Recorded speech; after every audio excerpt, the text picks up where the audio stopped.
So usually when I deliver a keynote like this one, and in December sometime I'll hit my 150th keynote in the last 18 months.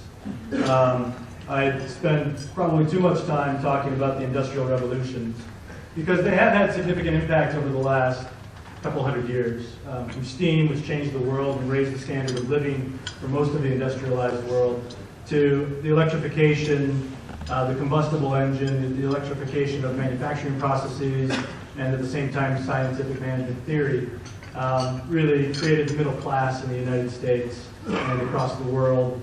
And many people associate that with Ford. And then the third industrial revolution began around 1970, some would argue a little earlier, and that began the computing age.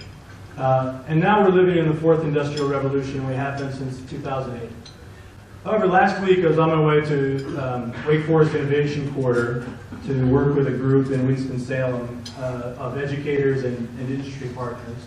I was listening to a book on the plane, and it struck me that I've been doing a bit of a disservice to the power, the profound nature of AI. And what the age that we're entering right now really relates more to the discovery of fire 100,000 years ago, the agricultural revolution of 10,000 years ago, and then with the agricultural revolution it changed the food supply.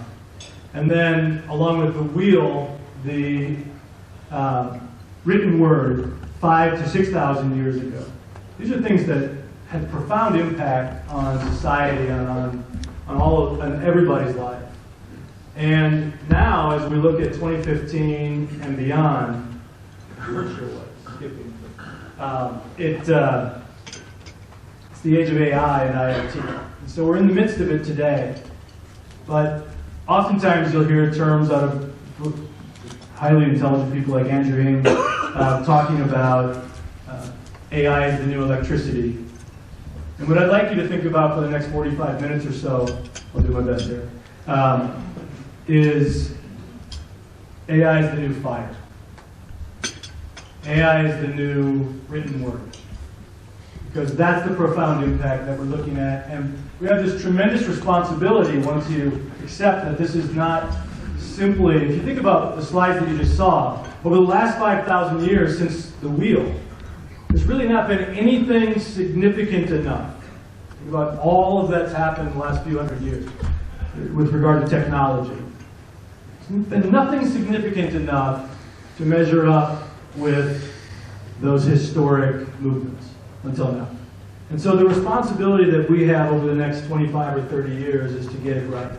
And the impact that that will have on our businesses, on our regions, on our stakeholders, our employees are going to be significant.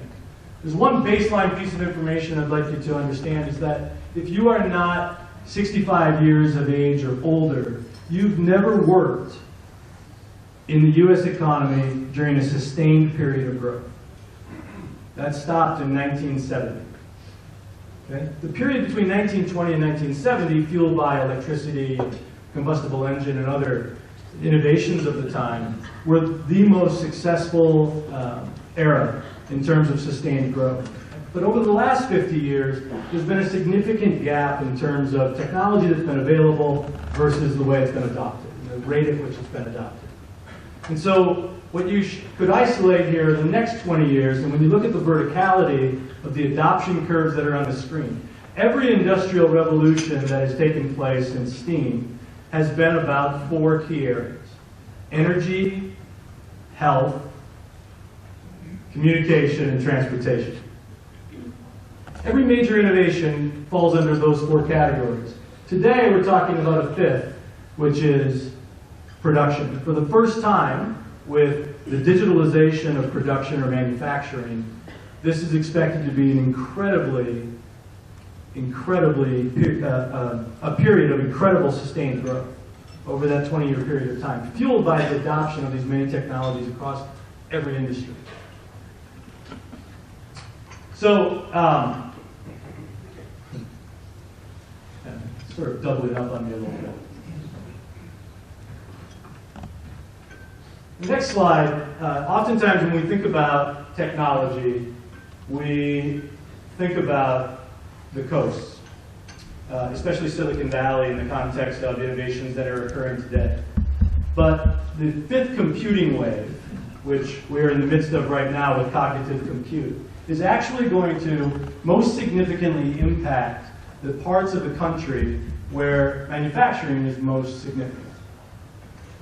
Okay, so where manufacturing has its biggest presence, those are the regions that will be most significantly impacted. And you can see some of the top states. When you take a look at the 8 states of the Great Lakes states, if you will, from eastern Minnesota to upstate New York, you're talking about 100,000 of the 250,000 manufacturers in the United States, 40% of the manufacturers in the United States. There's an incredible concentration here, and the impact that cognitive compute or intelligent systems will have in manufacturing is expected to be significant. And the opportunity that we have is to reimagine. It's to reimagine the processes. This is why we can't think of this as the next electricity, because we sort of take that for granted today. When you think of it as the next fire, the next example of the written word or the wheel, there's this greater responsibility that we have to really rethink the processes like Ford did with the electrification. The reason he won, everybody electrified their factories, but he reimagined the process. He changed the way they made vehicles. He reduced the price of vehicles because of that from $840 to $250. And they dominated the marketplace. At a time where the number of registrations for vehicles in the United States went from 8,000 to millions, their market share, Ford's, went from 9% to 54%. Okay? And this was a function of not just the assembly line, which is a little simple, but it's also the division of labor. The division of labor is important, and we have to be less incremental as we think about things in order to deal with wicked problems. So here's a how many of you took philosophy in school? For a semester or so? There's a problem called the trolley problem, a dilemma called the trolley problem. You are in a trolley, you're barreling down a hill, and there are 5 people in front of you. You're not the driver of that trolley, but there is a lever next to you. And if you pull that lever, the trolley will divert to a second track. And when the trolley diverts, it will certainly kill one person. So do you make the ethical decision to kill one person versus taking the chance that 5 may die? You just think about that for a second. Know that that's always been a question we didn't really have to answer other than maybe over a cup of tea. But today, if you're a programmer of an autonomous vehicle, you have to answer that question. What will the vehicle do? What safety standards will we put in place and so forth to make that a non-issue? But there are all sorts of challenges when we add intelligent technologies to the transportation and other modalities in our life that we interact with. As we add intelligent technologies, there are all sorts of new, very human questions that we have to answer and actually program into the solutions we build. And so suddenly, wicked problems become wicked opportunities to get things right. Now, there's a particular framework that, Derek, are you advancing the slides so that I stay on time?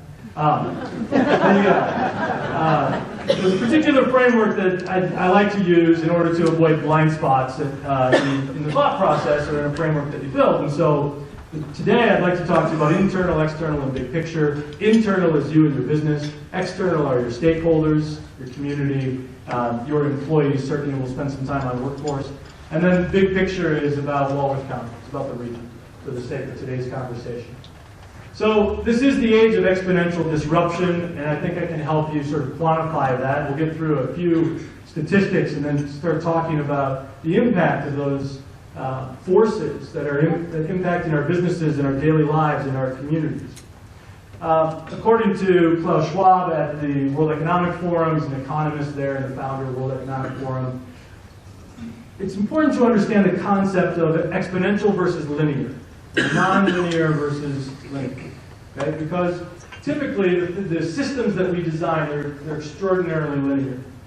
1,000 years ago, it required human beings roughly 3 generations to adapt to new technology, new social mores, etc. 3 generations. But there wasn't a great deal of technological improvement 1,000 years ago, and so it didn't matter much. And today, our ability to adopt new technology has improved vastly. It's approximately 5 to 7 years. The challenge with that means society. That means educators, it means legislators, and so forth. Think about the scooter conundrum for every major city in the United States over the last couple of years as these last mile micro-commuting solutions hit the street in various different business models. We couldn't legislate fast enough to stay ahead of it. Some of it was bad behavior on the part of the companies, some of it was just really slow, linear processes. Around 2007, these lines intersected. As you extend these lines out, what you'll find is that an inability to adopt technologies, create new business models, and innovate causes a gap in business performance. Another way to think about that is this is where the opportunity is. So as we sit here today, we are just a few years away from $1,000 being able to afford you the computing power of one human brain. And by 2039, the human race. And other than the fact that time goes faster than any of us ever appreciate in our less contemplative modes, the future is going to happen faster than we think, because it's not simply about computing power, storage costs, bandwidth, and the other technologies that have essentially been demonetized over the last 40 years. It's also this addition of breakthroughs in every walk. If you look at this slide, what you're looking at is a century's worth of innovation in the world.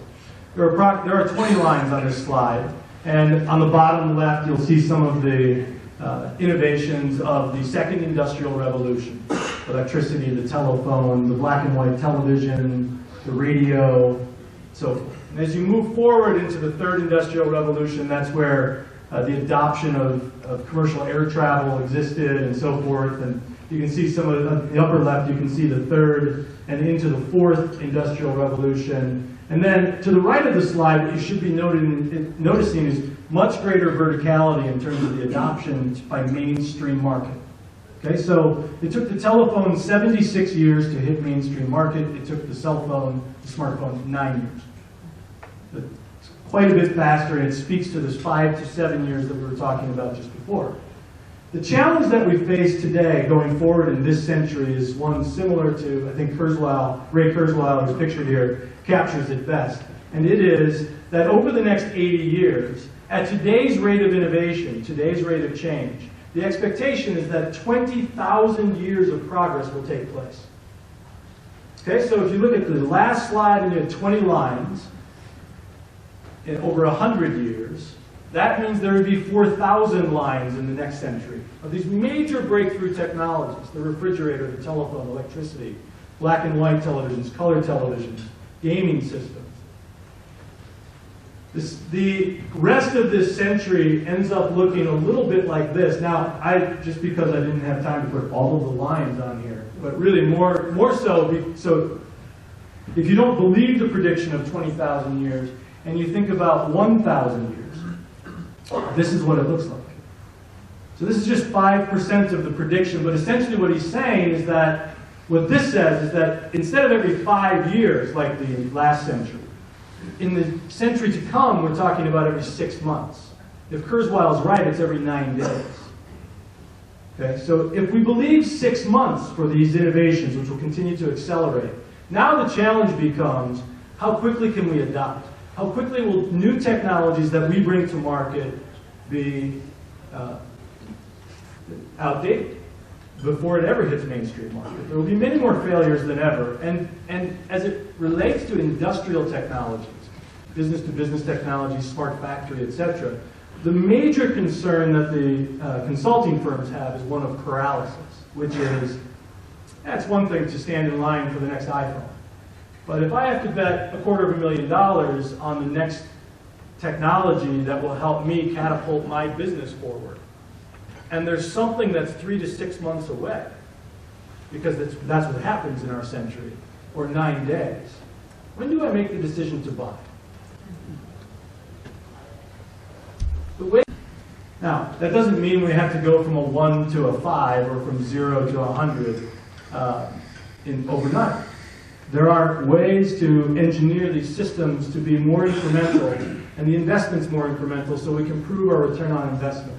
These are the technologies related to Industry 4.0. It's always hard to sort of put them around in orbit because typically 5 or 6 of them are combined. They converge. These technologies converge in order to maximize the business value. Here's a list of more. None of these were represented on the previous slide. You don't really need to know these things. You just need to know that they're coming and that they will become a part of your business strategy, your strategic discussions to decide whether or not you're going to adopt a particular technology to move your business forward or your life forward. And so the question becomes, how do you future-proof your business? This is John Chambers from TENXEcosystem, and this is a famous statistic, not because he said it, but because everybody says it. And it's not a very nice one, which is that, there's this principle of creative destruction. In times of extraordinary innovation, companies go away. There have always been winners and losers.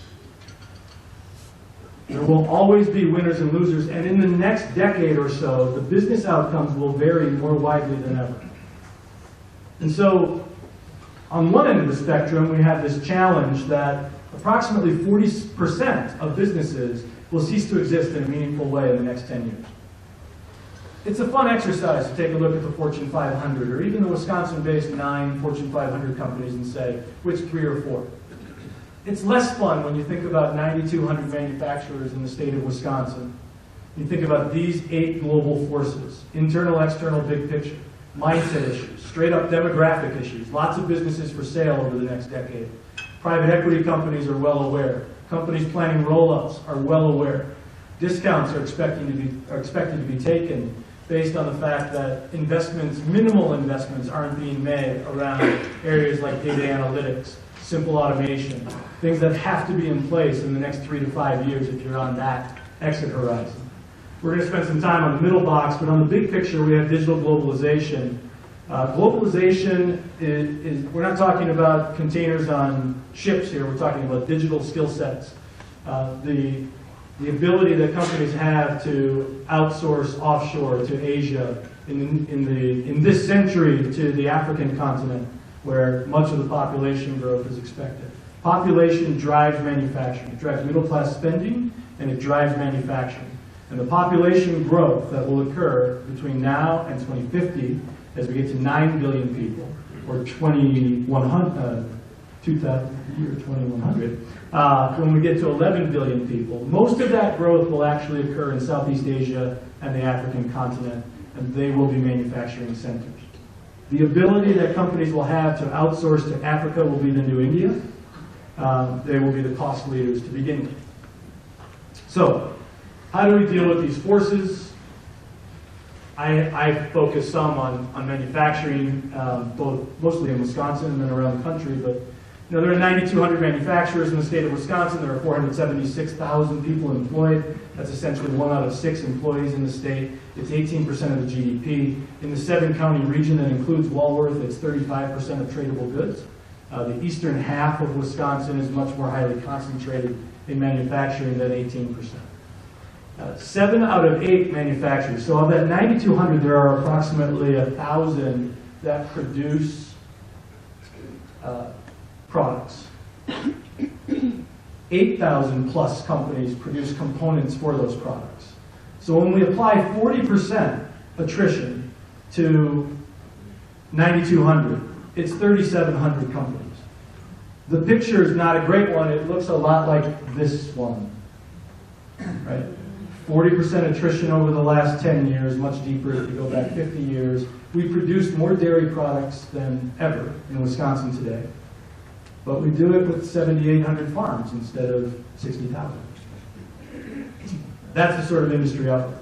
Everybody in a good mood now? All right, so let's talk about what we can do about it. There's this concept which actually started in pig farming in Iowa in 1962 called the Diffusion of Innovation. In 1991, Jeffrey Moore wrote a book called Crossing the Chasm. It sort of became the marketing bible for technology companies. But what he talked about were there are innovators and early adopters. That's the first 16% of the market. There's the early majority. And what the book said is if you can't get to the early majority, your company will likely stagnate and ultimately die.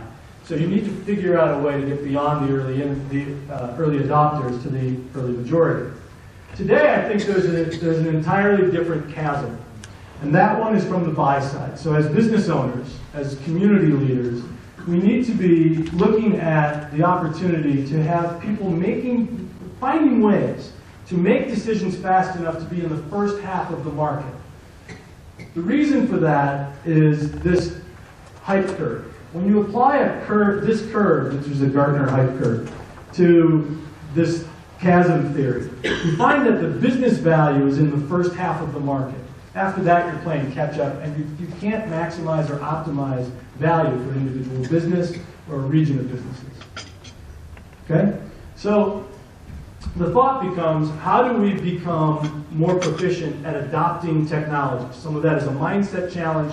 Some of it is the way we are sold to. Some of it is the way we make decisions and buy. But the requirement over the next decade for every business is to find ways to continually build momentum. Propulsion, constant propulsion, continuous improvement. Okay? This adaptability. As you see this rapid change, markets will change more rapidly than ever. Business outcomes will be more widely varied than ever. And the opportunity that we have is to find ways to work together to build the value.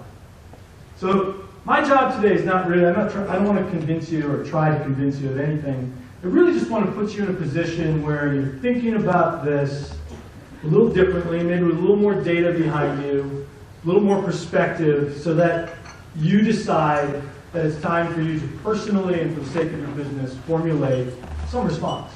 Some potential responses could be establishing speed as a core value. How many of you have speed as a core value in your business today? It becomes a necessary component. Not reckless speed, not reckless abandon, but just the thought of it doesn't need to be perfect. Right? It's an Amazon principle and among many other cultures of innovation. How do we move a little bit faster rather than trying to get everything perfect? Build a culture of innovation. Anecdotally, not statistically, but anecdotally, as I talk to the commercial lenders around the state, around the Midwest really, we talk about the level of innovation that's occurring within manufacturing, whether it be on the production and delivery side in terms of implementing technologies to increase customer satisfaction, to improve the customer journey, to optimize operations, etc., or on the new product development side. The anecdotal number is that less than 10% of companies are actively innovating. Less than 10. And so the question becomes, how do we change that? How do we change that mindset? If you're one of the 8,000 plus component suppliers, process manufacturers in Wisconsin, what are you waiting for in terms of your 2-decade-long customer relationships to deliver a new spec to your business to add a sensor, a smart sensor to the component you've made for the last 8 years? When will be the right time for you to have the capability to approach your customer with that innovative concept to say, what if we did this? Could that lead to a stronger customer relationship? Could that lead to an improved customer lifetime value if you became part of the innovation solution? And then lastly, on this slide, the smart connected economy. This is an economy that's a $25 trillion market. It is the combination of IoT and AI. It starts with IoT. We have to be censoring things. The number of connected devices in the next 5 years will increase by 5x. 5 times growth in the number of connected devices. How many of those can come from Wisconsin? Okay. So let's switch to the workforce of the future. You might see, I have to just press off. You might see the future of robotics and their involvement in your business like this, where robotics, this might be a little bit like a cobot. It helps you lift up the people. Or you might see it like this, and some of the people that work for you and work with you might see it like this. A little slightly more dystopian view. Regardless of how you view it, when will you formulate a response as a business around robotics? People that see it as a solution point to this statistic, that as hard as it is, with 3% unemployment essentially, to find people to fill the roles today, it's only going to get more difficult in the next 10 years. There will be 5 million fewer people in the workforce. Simple demographics, people retiring versus people of the age to enter the workforce. So the challenge that we have to attract and acquire new talent is harder than ever, backed up by that chart. Now, 87%, 7 out of 8 employers thinking about automation and intelligent technologies are planning to increase the number of jobs that they have as a function of that. So you'd think you'd feel pretty good about it.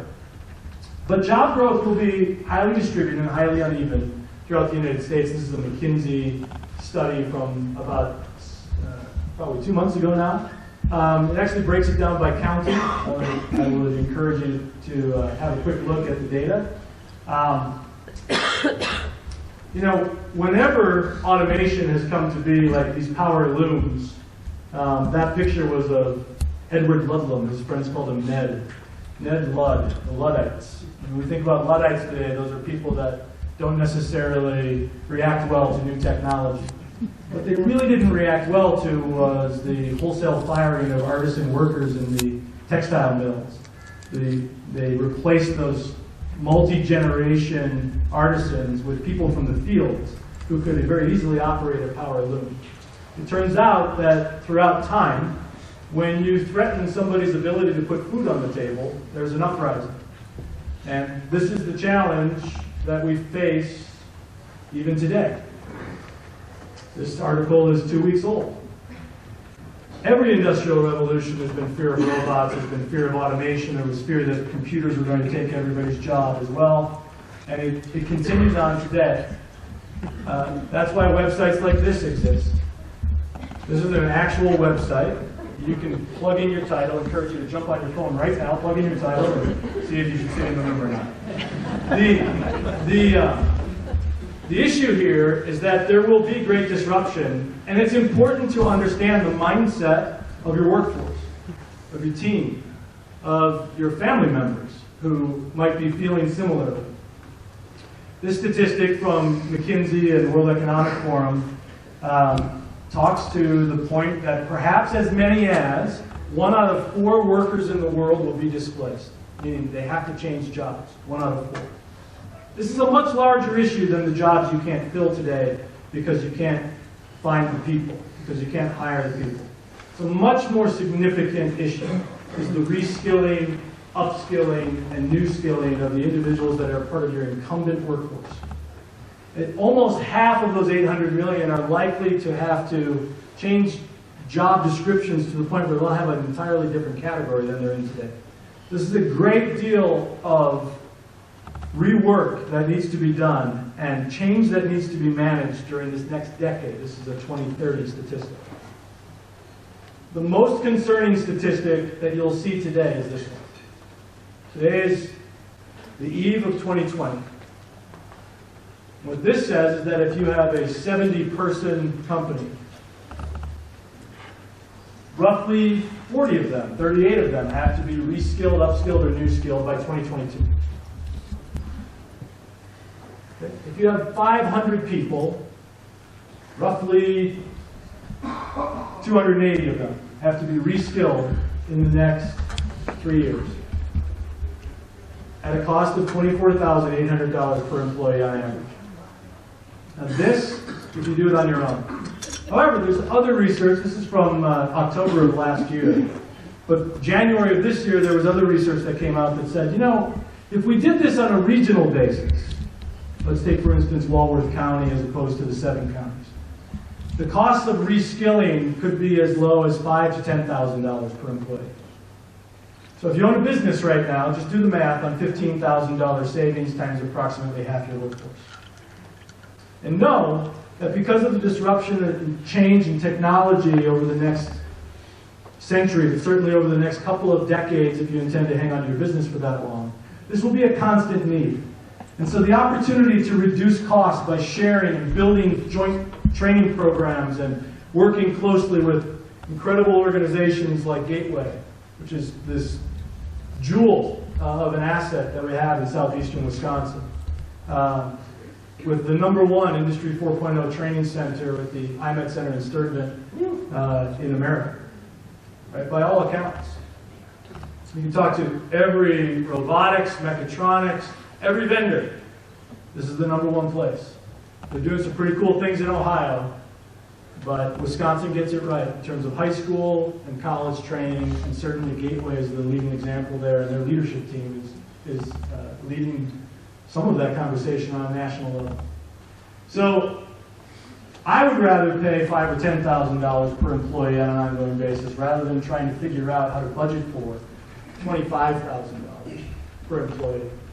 And then what that equates to is approximately 200 hours per year. So that slides at hard costs.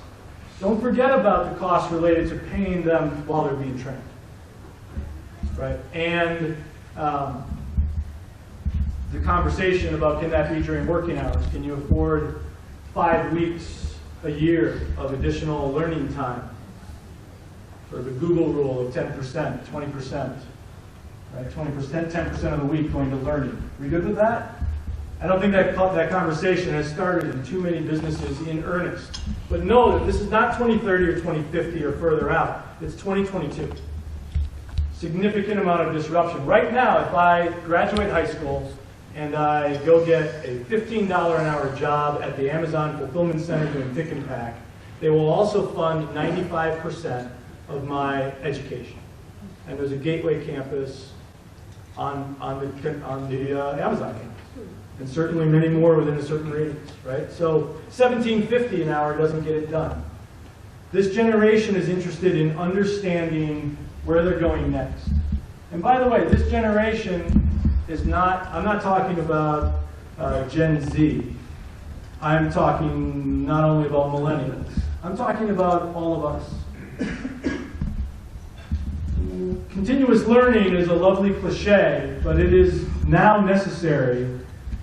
I think during my week-long introduction, not Greg's fault, the bio's fault, I talked about 2 certificates that I've achieved over the last couple of years. I'm 50 years old. I'm on the advisory board for supply chain at Marquette University. The cost of that master's degree was $35,000. So I don't need a master's degree in supply chain. So what I decided to do was take a look at what programs were available to me, and for $1,180, I have a certificate, a credential from MIT. And so that's 1 credit hour in the master's degree program. Now, I don't need a master's degree, many people do, so there's different paths, but what's being worked on right now in the Higher Education Regional Alliance, which is another unprecedented and unparalleled effort around education in Wisconsin, is, among other things, shared resources, shared facilities, shared curriculum, shared staff. In addition to that, stacked credentials, innovative programming to find ways to give people some credential after 4 weeks or 8 weeks or 12 weeks, as opposed to requiring an accredited, credit-bearing class for everything. Right? There will be many different, we have to be adaptive to what the needs are.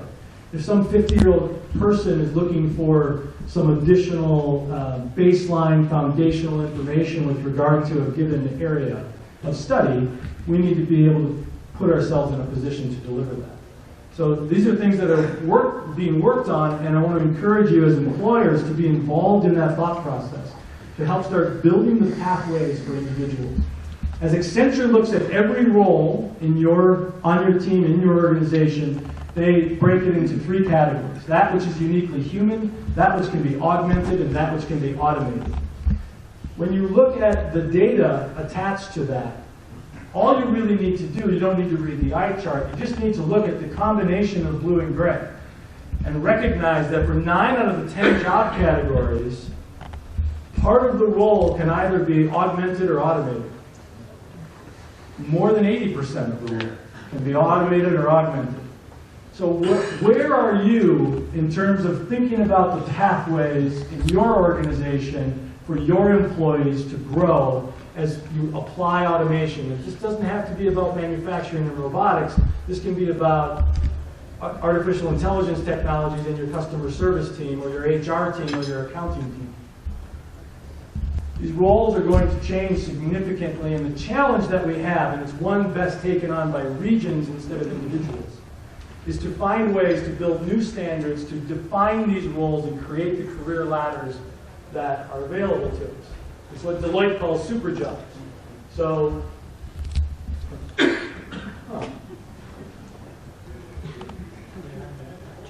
exactly. But AI, but I can't work a clicker.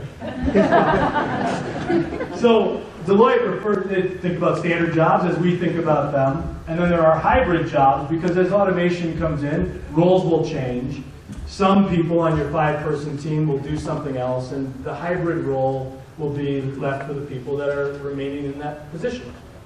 And then when you add computing technologies, they can widen the scope of their role because the intelligent technologies will help them what Deloitte calls perform super jobs, which are parts of the role we've never thought of before.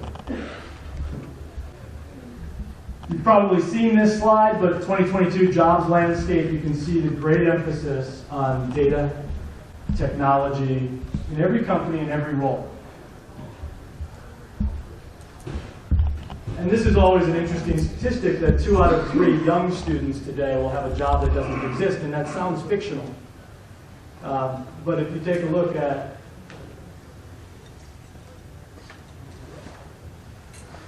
these jobs that are just now becoming available, this is around 50 jobs, a lot of strange titles in there, that will be here. Right? Because human beings have to keep the technology straight. Now, learning in the flow of life. Here's the old paradigm. Learn, work, retire. Maybe keep working a little bit. These days, if you talk to, you look at the data, you don't just talk to people, but talking to people and look at the data. About 3 out of 4 people at retirement age are expecting to remain in their current role of just 15 to 20 hours a week, which sounds great because we want to keep that institutional knowledge. Where appropriate, we want that mentoring in our organization. But at the same time, we've never dealt with that from an HR standpoint. Right? That's a level of complexity in every business that we've never really dealt with before. Well, he just wants to hang out 15 to 20 hours a week, but he'd like the same pay if that's okay. Right? So think about that. Is that okay at 65? Is that okay at 70? Is that okay at 75 as life elongates? As careers elongate?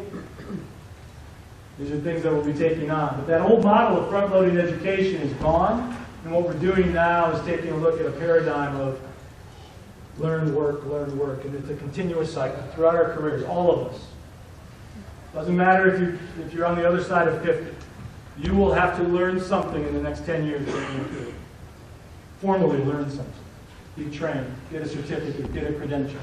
It's these skills.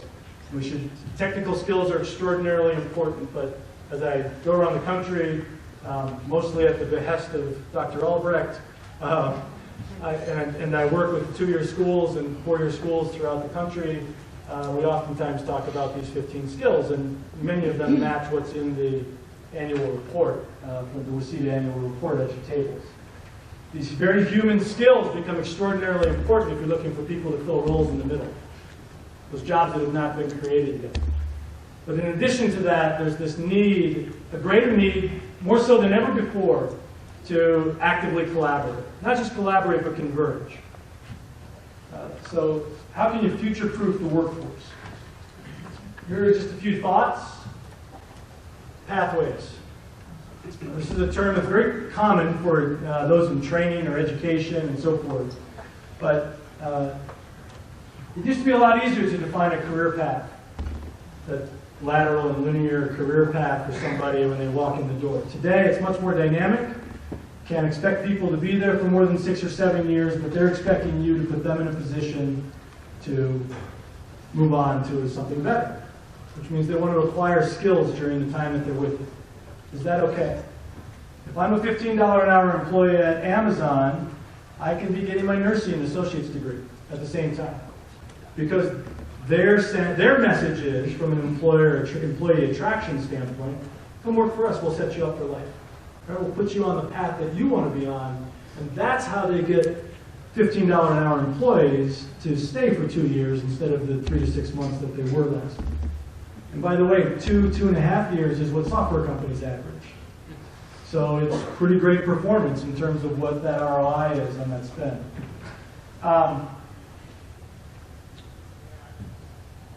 We need to put human beings at the center of everything we're doing, every system we design in our organization. Whether we're building pathways,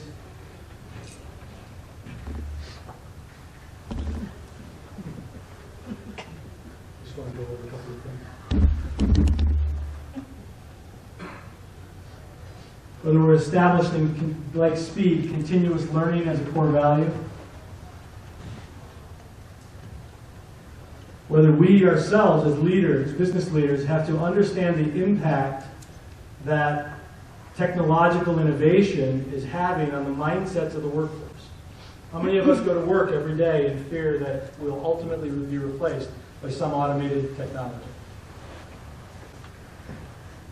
And then building a regional talent ecosystem. So there's a common theme here, which is around innovation, being people-centric.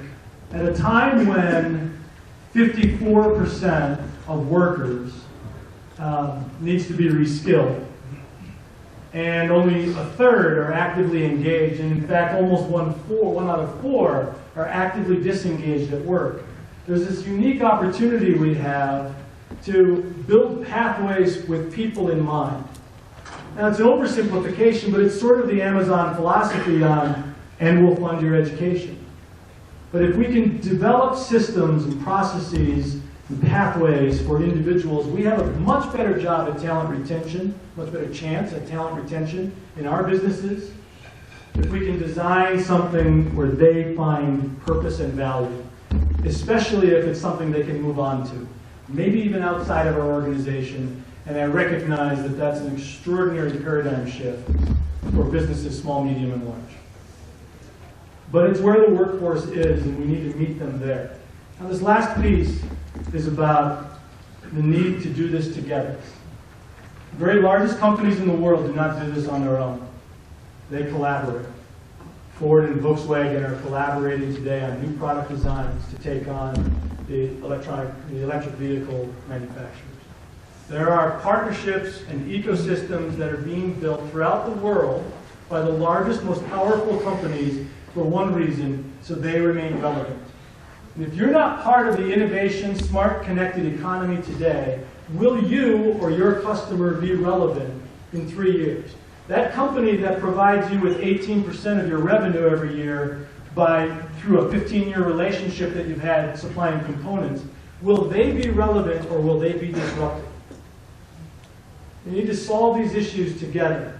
The challenge with that is that technology is exponential, but every system we've ever built, the way we're wired, is linear. I'll give you an example. Tesla. Every hour of operation, every smart connected vehicle produces 4 terabytes of data. And Tesla has access to that. And they don't use all of it, but there are 5 signals, the 5 telemetries listed on the right, that help them improve the autonomous driving system in their car. Okay? And then every time they do a software upgrade, the entire fleet benefits. So if we all drove around in Teslas, the way I drive would benefit all of you, and the way each of you drive would benefit me, and so on. And that is exponential. Because it's the convergence of information, of data. Most small and medium-sized businesses in this region, small businesses, think of it as 250 employees or fewer, do not produce enough data on their own to maximize the results of business intelligence, advanced data analytics, and so forth. You can have an incremental impact. But by finding ways, and Microsoft is pushing hard on this right now, finding ways to have an open data platform to share information, especially machine learning data and so forth, between companies is the only way that small and medium-sized businesses will be able to truly leverage these technologies. So for every investment that we're thinking about making, make sure that your company on its own can actually benefit like the large companies can. And if you can't, the opportunity is to form communities of companies who are working on the same stuff.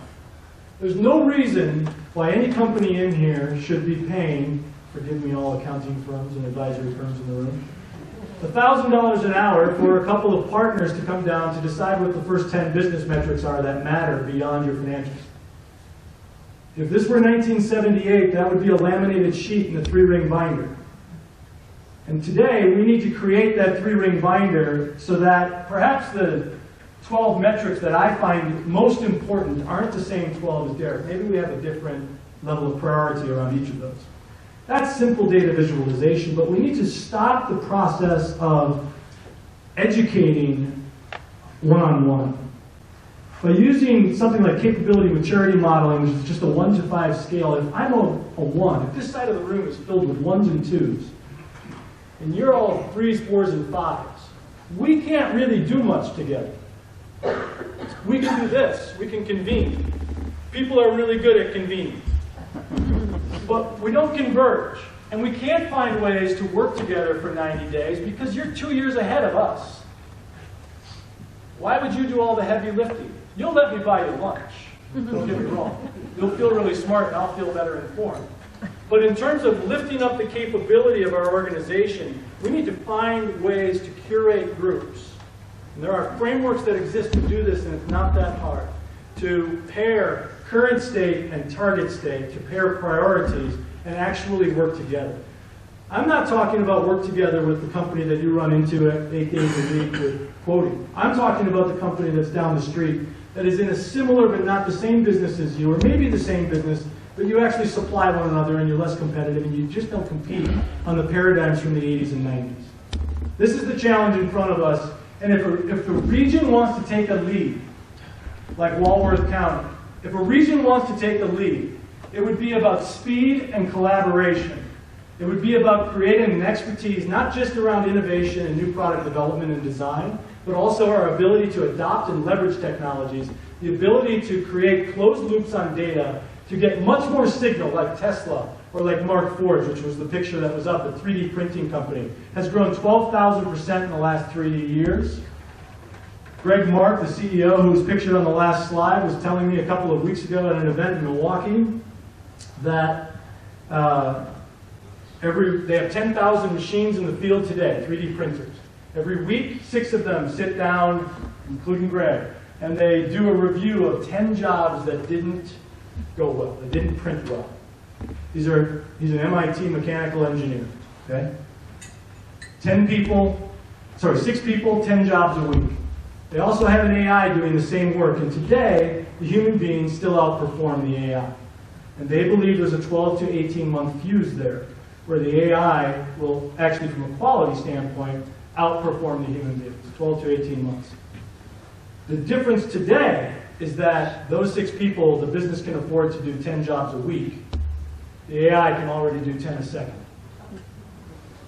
So the exponential ability to leverage the data of every 3D printing job that runs through a Mark Forge printer is what makes the technology and the company exponential, because the software upgrade that will occur across the network of 10,000 printers will impact everybody. Meanwhile, here's the everybody part. This is what it looks like. Everybody benefits.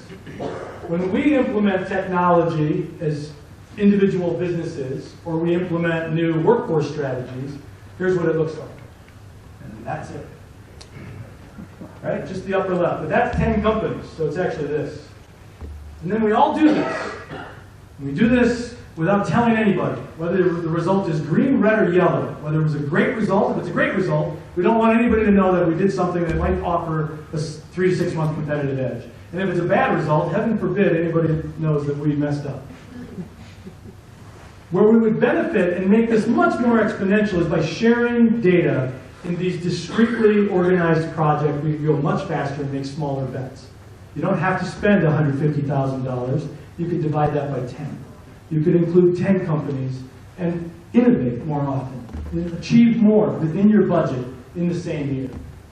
So how can we future-proof Walworth County? Sorry, Darwin, survival of the fittest. You have to collaborate. You have to be adaptive. Change. And business leaders have to drive that change.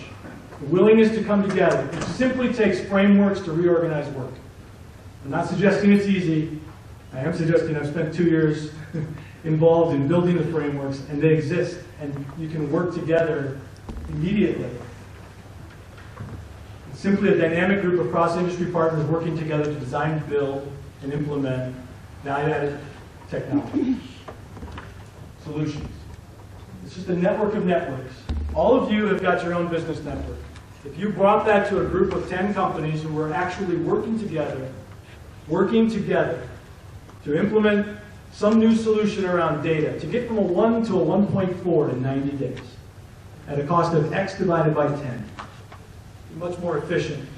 And the closed loop on the results would inform that next community, that next cohort. Meanwhile, you get to learn about cybersecurity from them. Every major analyst firm, and I've sadly studied all of them and synthesized the data and picked midpoints, every major analyst firm in the last 6 months has written about ecosystems. 7 of the 12 largest companies in the world are based on ecosystems.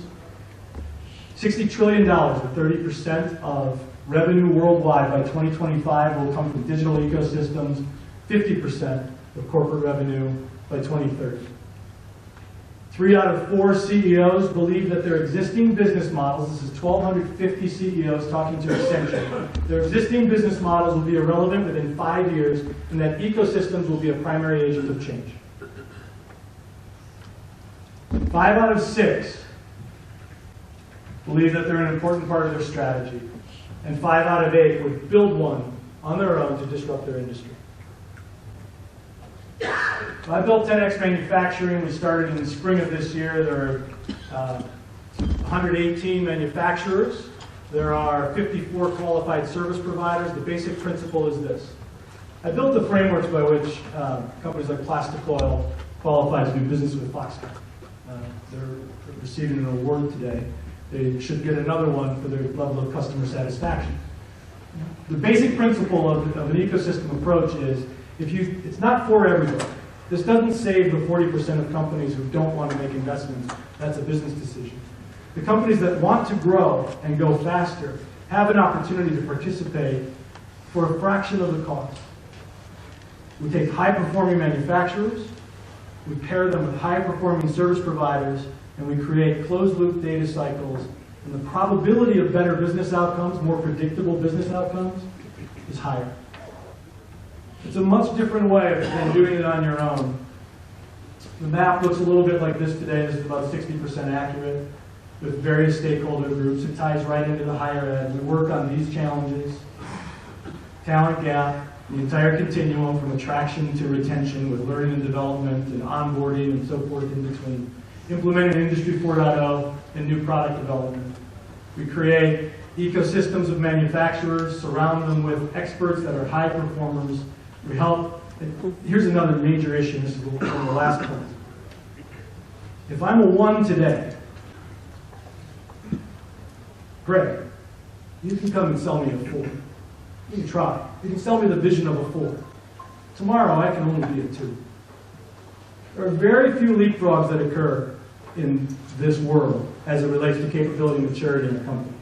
I might need to understand the vision in order to make that investment, but I really, as it relates to cybersecurity, automation, AI, data analytics, and things that impact every business, I need to be a 2. And I need to understand what the shortest path to that is with the highest probability of success. And that's what we do by surrounding them with experts, companies that deliver. That's the approach. Minimum viable transformation. That's the approach. How can we have vision for what excellence looks like, what the leaders in industry are doing, but achieve it incrementally? Incremental investment, incremental resource utilization, and more collaboration than ever before. And more data, more proof points than ever before. And again, human-centric design, whether you're building an ecosystem or a product. But I want to say thank you again to Derek and to the gents here. Greg for your nice introduction, and to all of you for your time. That's well past my time. Thanks for listening. I appreciate that, Dave, and it's been a pleasure to work with you. I'm sad that you're going to be retiring. I know that a lot of people are. I just want to say, as I was listening to Todd's remarks there and his presentation, the only thing I could think is my brain was burning on all cylinders, and when you talked about the new fire, I felt like my head was on fire.